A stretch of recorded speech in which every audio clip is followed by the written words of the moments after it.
All right, guys, welcome back. Yet another episode, the Silly Balls. Vlad and I thought that it's time to take a step back from focusing only on Russia and the Russia-Ukraine conflict and take a look beyond and see how this impacts other regions, other economic hubs, let's put it this way, in the world. And obviously because Vlad, as we all know, as we've said before in a couple of previous episodes, that he's deep into China. I think it's really time too that today is the time that we focus on China. Obviously, there's always a reason. Of course. No, you said that there's no winners, no losers in a conflict. Very true. In Romania, we have this saying, and I'm sure that everybody, all the other countries have something similar, some variation. But when two guys are fighting, the third one will win. And this is pretty much exactly what's happening, at least in our view, with China. China played by having this minimal involvement in the conflict. They managed to not even preserve their relationship with both Russia and the West, but on the contrary, they've actually leveraged their position. They've become even more indispensable as a trading partner for both. For both. And we'll shortly go into an explanation. We cannot really make this kind of statement without any explanation. But to put it very, very bluntly, very shortly, no one can afford to lose China as a trading partner right now, and even less. They cannot afford to lose any trading partner, and even less one partner of China's caliber. We all can agree that this is much more than a conflict between Ukraine and Russia. It's a conflict between East and West in some ways. For me, what was very surprising from the beginning, I was expecting much more open support from China towards Russia, in terms at least in their communications. And I think prior to this conflict, the world pretty much envisaged and imagined that China and Russia are hand in hand best friends, whereas in reality, seeing how elegantly China maneuvered on a diplomatic dance floor between the two sides, and not coming out openly against Russia, but not standing behind and supporting the West in its sanctions. So basically playing this game of being the outsider here. Is obviously yet to see the long-term benefits of this. But if you come to from a logical standpoint, it seems that China is poised to benefit in some ways, in some economic ways, from this conflict. So I'll pass this back as a question to you, that what could these economic benefits be? So as we all know, the West, once the conflict broke out, the West imposed a lot of heavy sanctions on Russia. And pretty much most of them were focused on the energy commodities, on oil and gas imports. For example, US is pushing now to become energy independent. I'm not sure how successful they will be, but that's something else. UK again, all oil imports blocked until the end of the year. France and Germany played this a bit more intelligently, and then they were against such sanctions, but still Germany blocked the Nord Stream 2. Then on the other side, Russia imposed, to try to retaliate in a certain way, they blocked the exports of agricultural commodities and different end goods. So also to put it into context, Russia is the world's biggest wheat producer. So here steps in China. In the beginning of February, just as the Winter Olympics were starting, President Putin went into Beijing, and coincidentally or not, he signed 15 trade agreements, including imports on oil, on gas, and on wind. Yeah, let's just put it this way. Like, imagine this: I just fly to Beijing, watch these two skaters or whatever sports, just on the display, and while I'm there, I'm just signing 15 trade agreements between the world's, some of the biggest economies of the world. And timing-wise, and I think this is the interesting conversation we had, or the conversation we had that led to an interesting conclusion that it's the timing of these agreements, right? So it was maybe 2 weeks before the invasion took place? Exactly 3 weeks. Oh, 3, yeah. And the thing is, and this is also interesting because if you roll it back for a second to this whole triangle of the West, Russia, and China, from a trade standpoint, it's kind of interesting that now the West, and when we say now and so far, guys, I just a quick reminder that when we record this episode, the world might be, there might be some other sanctions. So just as per today, the U.S. blocked the imports of Russian oil and gas. Europe, because they are much more dependent on Russian imports, Russian exports, European imports, they decided not yet, or again as of today. And then people say that, okay, so this pretty much only leaves one reasonable destination for Russian oil and Russian gas, and this is towards China. And then some economists say that, yeah, but China knows that they are the only willing buyers, so they can pretty much dictate the price. Yes, but what if? Yeah, this is what logic dictates, but again, just like we discussed, 3 weeks prior to the invasion, Putin went to Beijing, did watch this skater show, and signed those agreements. And because those are legally binding agreements, no one really knows what sort of prices or terms have been agreed. So it might be that, yeah, China is, of course, is in a good position to import that oil and gas at a better rate, but there might not be that much better off because of the timing of the agreement. Yeah, I mean, to be honest, the whole timing of the agreement for me personally kind of shows that I wouldn't dare say that China that they coordinated this this invasion or whatever, but the thing is, China was already looking to import more energy commodities, and then but with Russia agreeing having signed so many agreements, kind of says that they were expecting the sanctions that the West imposed on them. I mean, everybody saw the headlines. Russian economy is crumbling. The ruble is becoming pretty much has lost all its value. And this part. So ever since the start of the invasion, the Renminbi exchange to rubles has grown by 57%.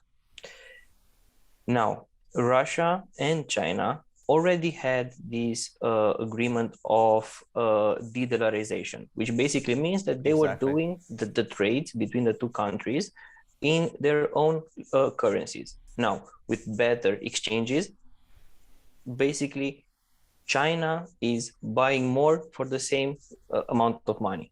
Exactly. That's one. I'm sure.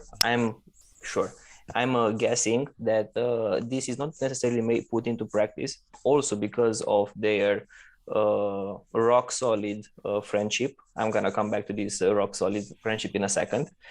So I'm not so sure that they're actually buying more for less, but this whole debacle, and then this will help China in their efforts of internationalization of renminbi, which basically means, I mean, right now, pretty much all the international trade, all the international loans and so on, they're pretty much all of them made in the US dollar. Yeah. China is trying to move away from that and to try to make the renminbi more popular on the international scene. Exactly. Which basically means that it will give them more financial stability. So you won't be able to make these attacks, that's what they call them, on the renminbi. First of all, it will also give China more political leverage they will become way more influential. Yeah, so, and as I said, it's gonna minimize the Chinese currency risk. Exactly. Yeah, that's another very interesting angle to look into it. Is if you put these two things together, so obviously we can't look into those agreements that being signed off. It's my favorite example during watching the skater show. I know others. I'm sure there are some other winter sports. I'm just not a sports guy, so skating anyway. So they signed those agreements. So let's presume that they, from the Chinese, got good deals on those prices of barrels of oils, cubic meters of gas, bushels of wheat, or whatever. Plus, they have the currency advantage, so they can buy more for less, to put it this way. So that's already a double win, I think, for China, going sort of like medium long term. And I think what is also an interesting angle to look at from a Chinese standpoint, the Chinese company's standpoint, is those sort of, I like to call these like a secondary sanctions on Russia. And the reason I would say secondary sanctions, because these are not imposed by, and I'm really interested in your opinion, because I think this is a topic that we didn't or hardly discussed, is that yes, there are sanctions like the SWIFT ban, the ban of imports of oil, but what we can see from the last couple of weeks is that Western companies or Western organizations are, so there's a huge exodus from Russia, right? And I know where you're going. Yeah, I always, and I will be, I try to be as insensitive here as I can, because I always had this personal opinion that some of these are very noble and great, like, they try to squeeze Putin's balls to stop doing what he's doing. But on the other hand, I can see a lot of these little sanctions from companies that are more like a marketing stunt, and we want to get in line and we want to show that we care. Let me give you an example of this, because there are some decent ones that really squeezes the Russian population, making people to lose their jobs. At some point, these people might be going to stand up against whoever they have to stand up against to. But Paramount Pictures is not letting Russian people watch Sonic the Hedgehog 2. Okay.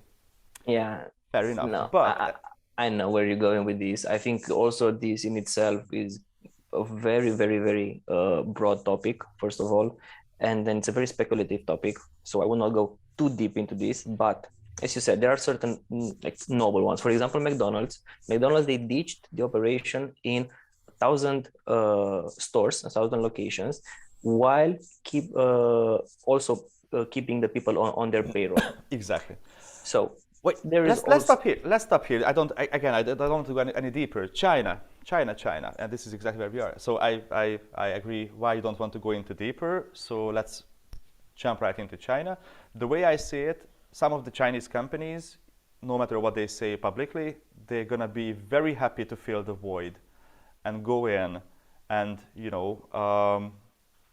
if there is no, obviously I don't want to bring in Lucky Coffee, or some of these companies. Anyway, I don't want to say exact names and brands and examples, but if I was a Chinese company and one of my key trading partners, society is in a lack of short of certain businesses to fill in, and there is a demand there, I would go in and fill the void and just take the market. I think market share is the key word here.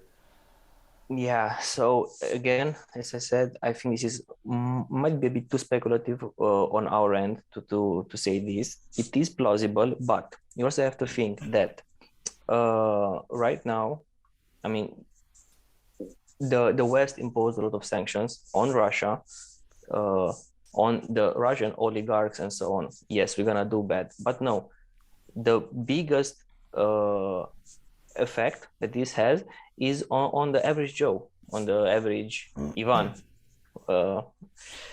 Yeah, because average Sergey, yeah, the oligarchs will anyways would have kept their wealth, most of them, in US dollars, in euros, and so on. but weakening the renminbi, the ruble so much, basically has the strongest effects on the average Sergei. Now, for a Chinese company, of course, it will make a lot of sense to go and recapture all that lost market. Perfect sense. But we also have to think that this kind of capturing of the market takes time. I mean, you have to go there, build the stores, build the infrastructures and everything. I'm not sure, and I don't want to make any uneducated guesses. I'm not sure how cemented they already are there. I'm not sure how many stores Xiaomi already has in Russia. That's one. And second of all, you're not so sure how long this is gonna take. Maybe, hopefully, 1 week this is all done, and 1 month from now all the companies are back. Then what do? You have to make a lot of big investments to go there, and as I said, the average Sergei will feel the effects of the weakening economy the most, which basically mean that the average Sergei won't even have the necessary money to buy a new Xiaomi, a new Oppo, whatever. Okay, it's still more affordable than an Apple, but yeah, but let's just say, okay, this is speculative, but nonetheless makes sense. Business standpoint completely makes sense that if one of my competitors, Western competitors, decide to bugger off from a country that has a fairly, I wouldn't say large market, because we tend to forget that. I think people tend to forget that Russia, no matter how big it is still talking about 130 million people in total, and something like that. We just do a quick googling here. Okay. Yes, 144.1. Close enough. Okay, so we're talking about that puts them in the same basket with Japan, more or less with Japan. It's 120 million people, or if you put together the UK and Spain, or something like that. So that's the size of the market we are talking about, and a significant portion of this market is like people in rural areas. So if you only talk about these people who would buy a coffee in the Starbucks, eat in McDonald's, decide between an Apple or a Xiaomi, these are not the people who are with the reindeers up in the northern corners of Russia. But anyways, I think this is also a topic that is worth to touch base on. That strictly from a Chinese standpoint, how could Chinese companies benefit, and not necessarily the retail customers, right? So that's only the one side of the coin. The other side of the coin is that a US or a Western technology company makes its exit from Russia, okay, and we are talking about cybersecurity, talking about technology, talking about innovation, and I think it's a broadly accepted idea that the West leads in these areas. But we shouldn't forget that the Chinese right now are thinking about introducing 6G, whereas the West is still got stuck with the 5G. So China is up and coming, and I'm pretty sure they would be happy to provide the Russian government, the Russian military, the Russian whatever, with their own technological products and services. So that's another angle to put into this China fills in the void. Let's just agree to keep an eye on this, but not to make any speculative moves. Guys, don't be too speculative. We're gonna close on this part that keep an eye on what Chinese tech companies do in relation to Russia. And actually, I think we can stop this part here. And I wanted to move on to another angle. I mean, on the other end, I think we already talked about, okay, China's gonna take over the exports. China's winning on this internationalization of the yuan. I think we could have also touched base and say, yeah, right now, I mean, the internationalization is super far off. Yeah. It's only the baby steps, and we also have to find. I mean, even for Russia, they would make use of the yuan if they could find other markets or other trade partners that would be willing to accept the renminbi, which so far that basket of countries is very small. But we also have to keep in mind that the biggest initiative of Xi Jinping and actually the Chinese Communist Party is to finalize the One Belt, One Road initiative by the time by 2050. Soon. I think from their standpoint, the sooner the better. Exactly. No, but I think the target is 2050. Don't want to say anything stupid. And for those of you that don't know, One Belt, One Road initiative is this whole infrastructure, international infrastructure and trade routes between China, China, rest of Asia, Europe, Australia, and Africa. And this would pretty much make China even the epicenter of the world trade even more than it is right now. Exactly. And by that point, you will have a lot of markets that will be willing to accept the yuan. So it's baby steps that amount to. Yeah, exactly. From this angle, it's extremely hard to predict, how or when can we realistically talk about the yuan is becoming the new norm and the new base of the world's economy. The sad thing is, the problem is, from the way I see it, is that every single time a currency replaced the previous currency on the world stage as the safe haven or the currency of the international trade, that always was a sort of like a result or a byproduct of a world-size conflict. Like the same way how the basically World War I, World War II, the way how the British pound, the pound sterling lost its role on the world stage as the safe haven and the US dollar take over. I am inclined to say that yes, the Renminbi and China's plans and initiatives and position points towards this in a distant future. I hope we're gonna get there in a peaceful way. But yeah, it doesn't necessarily have to be that it becomes so. Right now, it's 85-90% of the world trade is done in the US dollar. Something like that. Yeah. Something like that, and it doesn't have to be 100% yuan or 90% yuan, and then everything else becomes irrelevant. It can be, most likely, it's going to be a bit more, balanced. Exactly. Now, and this reminded me of an interesting angle to this whole how China can benefit topic, because if you stick along these lines or stick to this topic, and I know this is one of your favorite topics, and so is mine, food and food security, and the trade of food. Exactly. The Chinese have always been super cautious about their wheat reserves, and last summer we've had these very big energy crunches.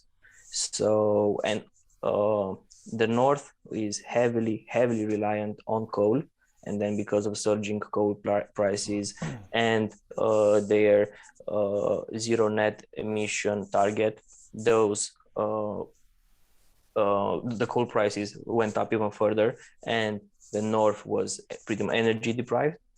The south, on the other hand, the summer was 1-2 degrees hotter, and the south of China is heavily reliant on hydro energy. So because 1 or 2 degrees, you would say, yeah, it's nothing, but it's a lot, because water evaporated faster, there has been a less energy output, and at the end of the day, one of the biggest losers in this whole issue was the output of agricultural commodities. And then now, within those 15 trade agreements that we mentioned before, China has actually been very much open to getting in some of Russia's output, cereal output. Russia, because they already blocked the exports towards the West, exactly.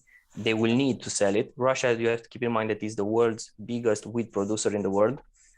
So, yeah. Sorry, I need to fire this away, because I think this was one of the most shocking revelations one of my researches in the last week is looking into.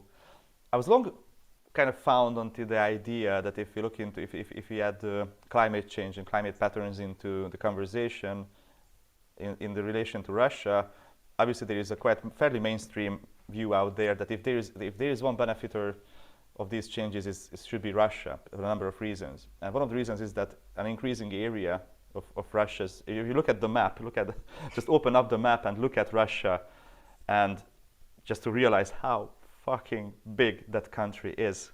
Okay, so I think most people has no real grasp of Russia.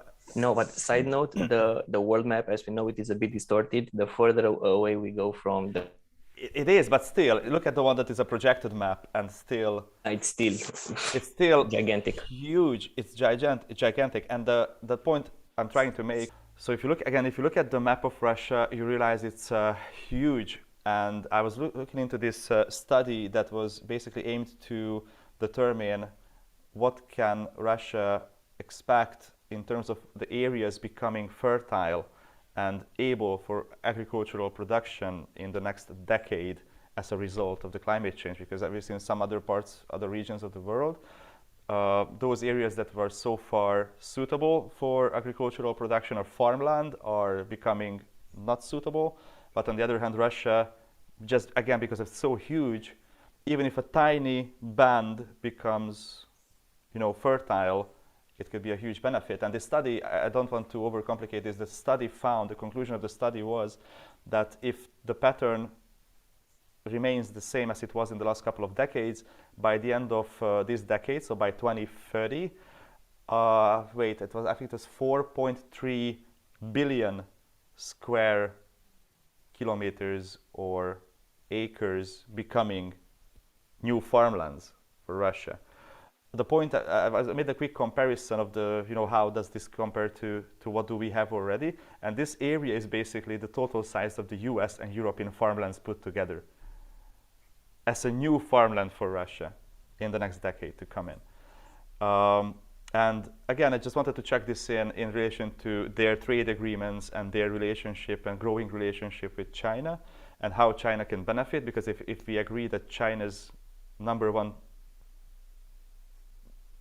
intentions is to become as independent as possible, they could easily secure their food imports and food security, to put it this way, if they just make sure that they keep this good business and economic trade relationship with Russia.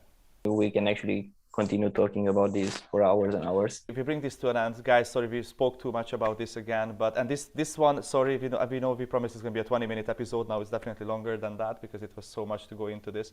But I think this opens up the stage for another conversation, and that's what I think is likely the real reason behind the inflationary pressures that we see all around the world. And that one sentence, China is becoming a consumer in its own right. And I think most people don't understand the real implications of what does that mean to the world's economy, that the West is no longer the only consumer in the house. It's Chinese people, and they just put in one thought and then we cut that off. That imagine that those people who started to work their asses off in the 80s in China to build those plastic toys and whatsoevers for the kids in the West, now those people put in 30, 40 years of hard work, and I'm sure as hell that they wanted to have a better life and a better opportunities for their kids. And those kids are now in their early 20s, maybe late 20s, and now they started to consume. And we see the early signs and the early impacts of what does that mean to the world's economy. But again, I stop here because I think we can maybe create an episode on that topic of this. To best, I think we actually touched base on this in the first episode. If I remember correctly. I think we did, but we did something that I think this will be one of the key drivers and the key shapers of the economy and the stock market going forward. So that's for sure. Definitely a topic that we can bring up again. So, but guys, for now, let's wrap it up. Let's wrap it up. So China, strictly from the Russia-Ukraine conflict standpoint, is standing to benefit from a number of ways. It might not be nice, but guys, this is the stock market, so this is the world, not even the stock market. This is the world, exactly. Yeah. So it's not about what's nice and what's not nice. It's about what's happening, what's the reality out there, and the reality out there is that unintentionally these dynamics are pushing Russia and China closer to each other, and from this relationship China will likely benefit for the reasons that we just explained. The yuan is becoming more international, the efforts towards de-dollarization is growing, is accelerating. And nobody can afford to lose China. Nobody can afford to lose China, and also trade agreements are likely being signed between these two countries are very beneficial and very lucrative for the Chinese side. Although it's speculative, but we can expect the Chinese company is going to try to fill the void and take the market share that's just been basically dropped like this by some Western companies in Russia. And all in all, we witness this overarching global board game and soap opera, economic soap opera to get into the next season. That's it, guys. Thanks for joining in. Sorry for the long conversation, and we're gonna pick it up from here with some other topic next time. See you guys. Thanks a lot for joining. Bye. Bye now.